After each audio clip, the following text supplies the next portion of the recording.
Hi guys, I suppose the fact that these things end up in my inbox is a sort of a compliment, but as the writer pointed out, I will not be too proud of this at all. I still have a lot of Iranian mannerisms in me due to my exposure to the Tehrani crowd, and still have a soft spot for the people, but what I saw now, after just doing some superficial digging, is really the pits. I mean, does religion really poison everything? Okay, let's see what the Iranians have come up with this time around. Does anyone remember if a few years ago they added a missile using Photoshop because one of them went missing? Well, earlier this month it happened again.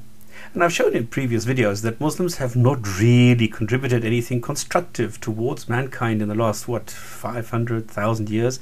But what about destructive contributions? Well, here it seems they're more creative and embark on huge projects, trying to find tools with which they can destroy objects and humans more efficiently. Such as this fighter plane, which of course is intended only as a deterrent, just like the weapons used in the Iran-Iraq war, which went through almost the entire 80s, when Iraq invaded, well, not Kuwait this time, but Iran. What do you do if you really want to have your own fighter plane? Well, you first claim that you can build one. And then what? Well, Muslims in the Islamic Republic of Iran have a solution. Pretend. Lie. Cheat. This is this is the announcement in several papers and in magazines. So in February 2013, it was finally unveiled, not at an air show as is customary, but a dreary hangar or a hall somewhere. And unlike the normal procedure where you get to see the plane in the air and then get some specs handed to you, here it is stationary, but with a pilot complete with an oxygen mask, but no specs. I mean, nobody tells you how long, how wide, span, height, weight, thrust, weaponry. It doesn't tell you anything. You get absolutely nothing. Just a mind-boggling assertion that it could fly fast and low. Wow. Unlike other Iranian projects, but here there were press releases, photos, videos, further details, and even some glimpses of the testing processes. But what these were testing was never really shown. The video of a flying Khair, the 313, the Dominator, turned out to be that of a radio-controlled toy. But after the missile was added, the monkey shot into space had evolved into a different one, and the space-age drone turned to be a fake from Japan, one would think that the Muslim regime in Tehran would learn. Not so.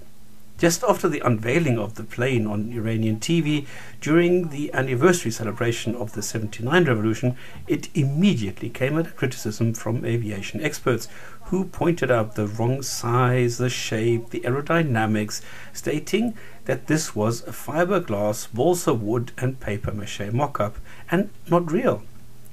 The details were laughable indeed. I mean, look at the rear. The rear looks as though they ran out of putty. There is no nozzle. I mean, if you put an afterburner onto this, the whole thing is just going to go up in smoke. The cockpit is really miniature, and it will not hold a pilot. I mean, under this canopy without any closing mechanism, instruments which seem more at home in an old Cessna, and a stick which looks more at home in a real aircraft, the good old F4.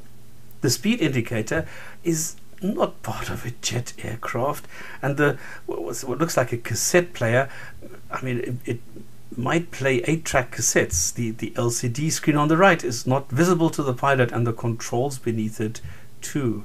What a joke. But now, instead of simply backing down, they launched a photo to silence the critics. Muslims, well, I mean, they went ballistic. They said, "You see, I told you so." And they were like full of glee and folded their arms with a smug smile on their faces. And indeed, the picture showed a plane over a mountain, Mount Damavand in Iran, and it seems to be flying there. But what was strange, though, was that someone some years ago had taken a photo of the area in Iran, complete with Mount Damavand, in exactly the same weather, and by sheer coincidence, with the identical cloud patterns, identical humidity, density, pressure, angles, everything the same. And also by sheer coincidence, of course, the canopy was without a real pilot and just darkened. The plane had exactly the same light reflections, the rear configuration, bar the little red strap on it, even the same flap position as in the release photo. Can I reproduce this? Well, it's actually just an easy 4-step process. You open up Photoshop, you load the mountain, select an area, crop it, and overexpose.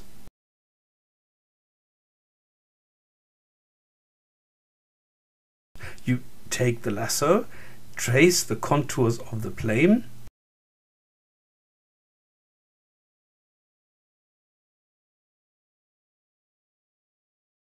copy it, go back to the mountain picture, paste into the mountain, and adjust the size.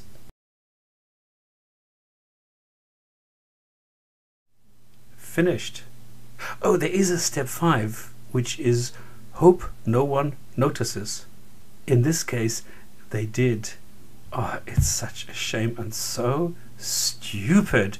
Are they ever going to learn? I mean, they're never going to learn. No, this is not a question.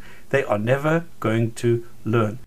Well, and then, just as a matter of interest, I found out where they got the idea from. They probably saw this at this parade, and they saw this plane and said, hey, we can do that. We just make it a little bit bigger, and then the pilot will not look that stupid, and then we have ourselves a plane. And then later, when we're finished, I suppose this is the only thing that you could use it for. And I mean, this is what is called low flying, isn't it? Oh, and then why would they call it the 313? So I opened the Quran at 313, and there it says, there has already been a sign in the 2 armies that met. One was fighting in the cause of Allah, the other resisting Allah. So we know exactly what prompted them to use this name. Then I went and opened 313, not 313, but 313. And there it says, a guide and a mercy to the doers of God. So here we see that the name 313 has a significance when fighting in the cause of Allah. Thank you for your time.